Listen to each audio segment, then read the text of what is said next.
News देख रहे हैं आप और मैं आपके साथ हूं चंदा यादव। बुलेटिन की शुरुआत करेंगे और बड़ी खबर आपको बता दें, संयुक्त राष्ट्र महासभा सत्र में हिस्सा नहीं लेंगे पीएम मोदी फिलहाल अमेरिका नहीं जाएंगे।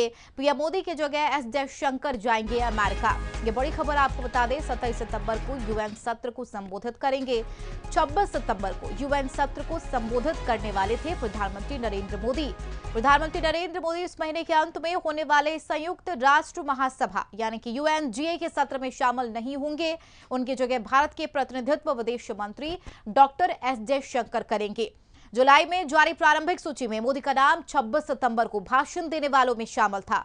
हालांकि अब इसमें बदलाव कर दिया गया है। संयुक्त राष्ट्र की तरफ से जारी की गई नई सूची में बताया गया है कि 27 सितंबर को विदेश मंत्री महासभा में भारत की ओर से संबोधित करेंगे। पीएम मोदी के सत्र में शामिल न होने को लेकर पिछले कई दिनों से अटकलें लगाई जा रही थी। संयुक्त राष्ट्र महासभा की बैठक को इस साल प्रधानमंत्री नरेंद्र मोदी की जगह विदेश मंत्री एस जयशंकर संबोधित करेंगे। पहले पीएम मोदी की यूएनजीए में संबोधित करने के लिए जाने की संभावना थी। हालांकि नई सूची के मुताबिक पीएम मोदी सभा को संबोधित नहीं करेंगे। विदेश मंत्री एस जयशंकर न्यूयॉर्क में 27 सितंबर को संबोधित करेंगे। भारत ने यूएनजीओ को यह सूचित कर दिया है।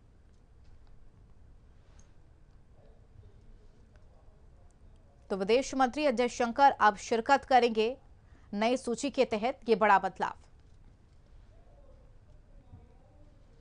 इस बीच एक और बड़ी खबर, श्रीनगर के हजरत बल दरगाह में बवाल। दरगाह में लगे स्तंभ को तोड़ा गया है। पत्थर से तोड़ा गया राष्ट्रीय चिन्ह। दरगाह के बाहर शिलालेख पर चिन्ह था। केंद्र शासित प्रदेश जम्मू कश्मीर की ग्रीष्मकालीन राजधानी श्रीनगर स्थित हजरत बल दरगाह के जीर्णोद्धार पट्टिका पर राष्ट्रीय प्रतीक अशोक स्तंभ अंकित करने से विवाद हो गया है।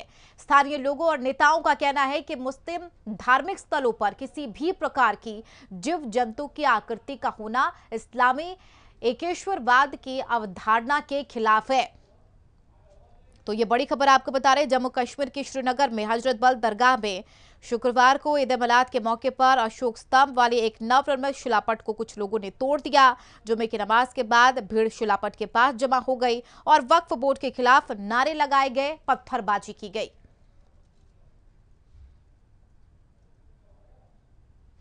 और ये जो जिन मिसक्रींट्स ने करा है, ये जो हमारा नेशनल एम्बलम है वो नेशनल फ्लैग के बराबर इसका इज्जत है। और काश उन्होंने नीचे पढ़ा होता जो दीवानगिरी में लिखा है। अगर थोड़ी अकल का इस्तेमाल होता कि हमेशा सच्चाई की जीत होगी और इतनी बेहुरमती ये जैसे नेशनल फ्लैग की बेहुरमती है, ये इसके बराबर होता है। नेशनल एम्बलम ये इसका मकसद है कि वर्ल्ड पीस के लिए, प्रॉस्पेरिटी के लिए और कमिटमेंट टू ट्रूथ, सच्चाई के कमिटमेंट। और ये क्रिमिनल्स हैं, मिसक्रींट्स हैं, इनके खिलाफ कानूनी कार्रवाई होनी चाहिए। नेशनल हेराल्ड से जुड़ा मनी लॉन्ड्रिंग का मामला, ईडी ने राव जेवनिया कोर्ट में मामले से जुड़े दस्तावेज सौंप दिए हैं। मामले की अगली सुनवाई अब 16 सितंबर को होगी। ये बड़ी खबर आपको बता दें, ईडी की सप्लीमेंट्री चार्जशीट पर संज्ञान लेने के बिंदु पर सुनवाई हुई है और इसके तहत अब अगली सुनवाई को लेकर तारीख भी दी गई है। 16 सितंबर को मामले की अगली सुनवाई होगी। ये बड़ी खबर आपको बता रहे, ईडी की चार्जशीट सप्लीमेंट्री पर संज्ञान लेने के बिंदु पर सुनवाई हुई और नेशनल हेराल्ड से जुड़ा मनी लॉन्ड्रिंग का ये पूरा मामला है।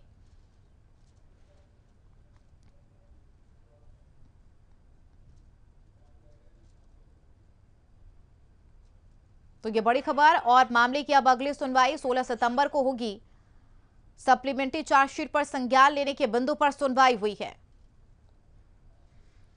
एक और बड़ी खबर, सीआई ने दिल्ली में बैठक बुलाई है। सभी राज्य के चुनाव आयुक्तों की यह महत्वपूर्ण बैठक है। बैठक में एसआईआर समेत कई मुद्दों पर चर्चा होगी। 10 सितंबर को चुनाव अधिकारियों के साथ बैठक। बिहार में विधानसभा चुनाव से पहले एसआईआर को लेकर मचे विवाद के बीच चुनाव आयोग ने बड़ा फैसला लिया है। आयोग ने कहा है कि पूरे देश में एक साथ इसे लागू किया जाएगा। इसको लेकर 10 सितंबर को दिल्ली में चुनाव आयोग की मुख्य चुनाव अधिकारियों के साथ बड़ी बैठक होगी। एसआईआर में भारतीय नागरिकों को शामिल करने के लिए अतिरिक्त दस्तावेजों का भी चुनाव आयोग ने सुझाव मांगा है।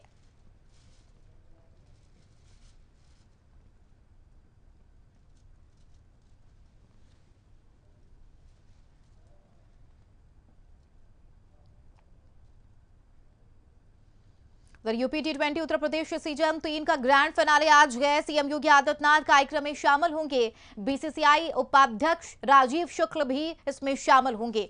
शाम 7:30 बजे एकाना स्टेडियम में कार्यक्रम होगा। ये बड़ी खबर आपको बता रही है T20 को लेकर।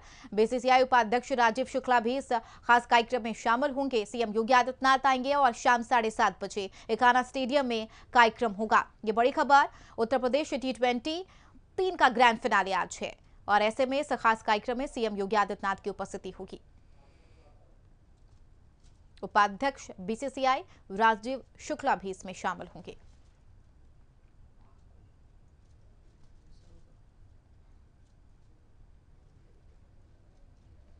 उत्तर प्रदेश के मुख्यमंत्री योगी आदित्यनाथ ने लखनऊ में परिवहन सेवाओं का उद्घाटन और शिलान्यास किया। उन्होंने कहा है कि रक्षाबंधन में बहनों को फ्री में सेवा दी गई। 14,000 बसें परिवहन विभाग के पास हैं। उत्तर प्रदेश में तेजी से विकास हो रहा है। सभी बस अड्डे आधुनिक होने चाहिए। कुंभ में परिवहन विभाग की अहम भूमिका है।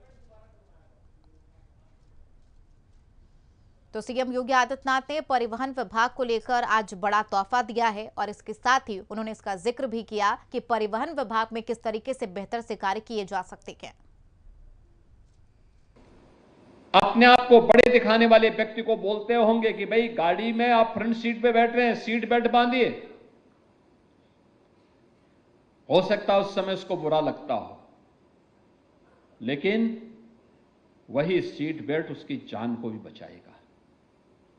जब आप किसी बाइक सवार को, बाइकर्स को कहते हैं कि भाई हेलमेट पहनिए, अगर आप हेलमेट नहीं पहनेंगे तो जैसे पेट्रोल पंप ने इस समय अभियान चलाया है, नो हेलमेट नो फ्यूल, यानी अगर आप हेलमेट नहीं पहनेंगे तो आपको हम तेल नहीं देंगे। बहुत सारे लोग विवाद खड़ा करते हैं। उस समय उनको भले ही बुरा लग रहा होगा, लेकिन सच्चाई ये है कि पेट्रोल पंप वाले के हित में नहीं है, ये हित में वो बाइकर्स का हित में है कि वह अगर पहन करके चलाता है, दुर्भाग्य से कोई दुर्घटना होती है तो कम से कम जान तो बच जाएगी। प्रधानमंत्री जी ने देशवासियों के सामने लक्ष्य दिया है नेट जीरो एमिशन का,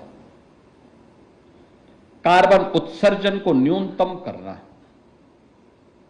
इलेक्ट्रिक व्हीकल उसका एक बेहतर माध्यम है। परिवहन विभाग भी, नगर विकास विभाग भी इस दिशा में कार्य कर सकता है। एक स्वस्थ प्रतिस्पर्धा होनी चाहिए। मेरा मानना है अकेले परिवहन विभाग और नगर विकास विभाग थोड़ा भी प्रयास कर ले, अकेले उत्तर प्रदेश में 3 लाख नई नौकरी सृजित करवा सकते हैं आप लोग। 3 लाख नई नौकरी केवल बसेज खरीद करके, गांव-गांव की कनेक्टिविटी को, शहर टू शहर की कनेक्टिविटी को बेहतर करके पब्लिक ट्रांसपोर्ट की बेहतरीन सुविधा भी दे सकते हैं। चलिए बढ़ेंगे आगे और इस बीच बड़ी खबर। जम्मू कश्मीर के सीएम उमर अब्दुल्ला ने दौरा किया है। अनंतनाग के बाढ़ प्रभावित इलाकों का दौरा किया। सीएम उमर अब्दुल्ला ने स्थिति का जायजा लिया है। तो देश में जिस तरीके से बारिश और बाढ़ की वजह से हालात बने हुए हैं, जिसके वजह से तमाम जगहों से तस्वीरें भी सामने आ रही है। खास बात यह है कि सीएम उमर अब्दुल्ला ने स्थिति का जायजा लिया। जो बाढ़ग्रस्त क्षेत्र है वहां पर वो गए और वहां के लोगों से बातचीत की, किस तरीके के हालात बने हुए हैं इसकी जानकारी ली। अनंतनाग के बाढ़ प्रभावित इलाकों का सीएम उमर अब्दुल्ला ने जायजा लिया है, वहां का दौरा किया और वहां के लोगों से, जो बाढ़ग्रस्त क्षेत्र से, जो बाढ़ से प्रभावित हुए लोग हैं, उनसे भी बातचीत की।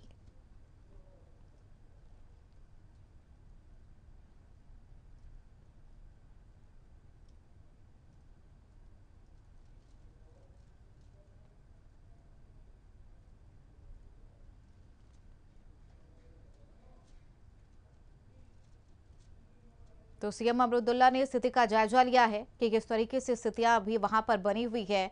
बाढ़ से हालात बेहाल हो रखे हैं, जिस तरीके से लोगों को परेशानियों का सामना करना पड़ रहा, और यही वजह है कि सीएम उमर अब्दुल्ला अनंतनाग पहुंचे। अनंतनाग के कई ऐसे इलाके बाढ़ग्रस्त क्षेत्र से प्रभावित हैं, वहां पर उन्होंने क्षेत्र का जायजा लिया, इलाके का दौरा किया और बाढ़ प्रभावित लोगों से उनका हालचाल भी जाना।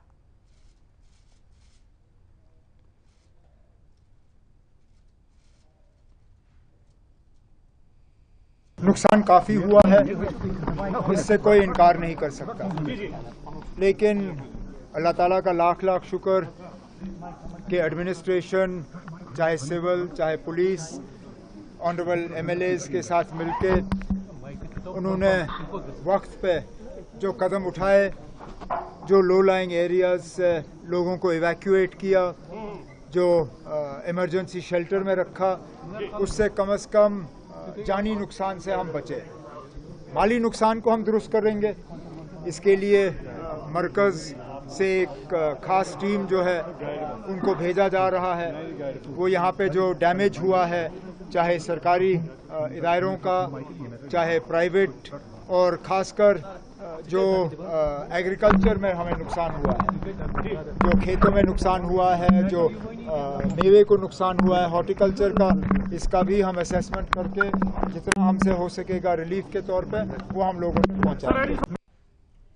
खबरों में बढ़ेंगे आगे। उत्तर प्रदेश की राजधानी लखनऊ के पारा इलाके में एक तेंदुए ने अचानक दिखाई देने से हड़कंप मच गया। देर रात तेंदुआ इलाके में चहलकदमी करता हुआ सीसीटीवी कैमरे में कैद हो गया, जिसके बाद स्थानीय लोगों में डर का माहौल बन गया है।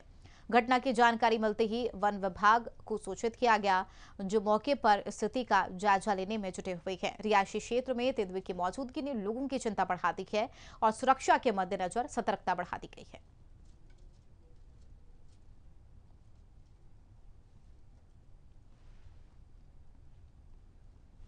उधर आम आदमी पार्टी के प्रवक्ता और चेयरमैन गुरविंदर सिंह ढिल्लों ने धान की खरीद और सावनी सीजन के प्रबंधन के लिए मंडी आढ़तियों के साथ बैठक की है। उन्होंने कहा है कि धान का वितरण फसल की मात्रा के अनुसार होना चाहिए। आढ़तियों की समस्याओं का समाधान करने का आश्वासन दिया। साथ ही किसानों ने साफ और सूखा धान मंडी में लाने की अपील की है, ताकि कोई परेशानी न हो। सचिव प्रभजोत सिंह ने बताया है कि मंडी में किसानों के लिए स्वच्छ पानी, साफ सफाई और अन्य सुविधाओं का पूरा इंतजाम है। 16 सितंबर से शुरू होने वाली खरीद के लिए सभी एजेंसियों के साथ संपर्क किया गया है और समय पर खरीद और उठान के लिए पूरी तैयारी है।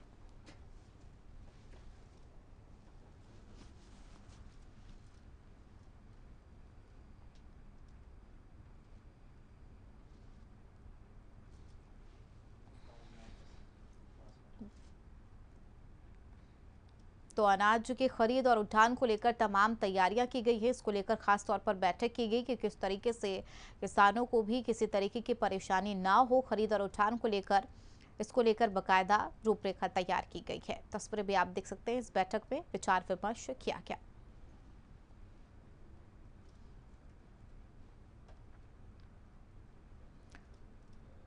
तो उधर आगरा में यमुना नदी खतरे के निशान से ऊपर बह रही है। लगातार बढ़ते जलस्तर ने शहर और गांव में बाढ़ का खतरा बढ़ा दिया है। कई निचले इलाके जलमग्न हो चुके हैं और कैलाश गांव में पानी पहुंच गया, जबकि दयाल बाग से इत्मादुल्ला तक आधा दर्जन कॉलोनियां खतरे के मुहाने पर है। ताजा व्यू पॉइंट और मेहताब बाग पूरी तरह से जलमग्न हो चुकी हैं। बटेश्वर मंदिर परिसर में पानी घुस जाने से प्रशासन ने दुकानों को खाली करने शुरू कर दिए हैं। सिंचाई विभाग के मुताबिक रविवार तक नदी का जलस्तर 499 फीट पार कर सकता है।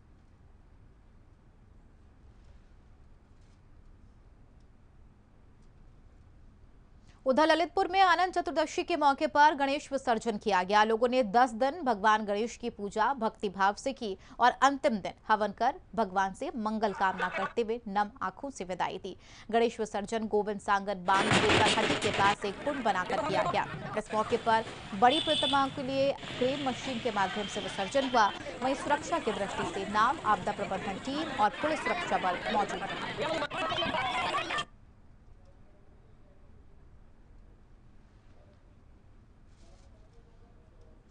चलिए, बुलेटिन में फिलहाल मेरे साथ इतना ही। आप देखते रहिए प्राइम न्यूज। नमस्कार।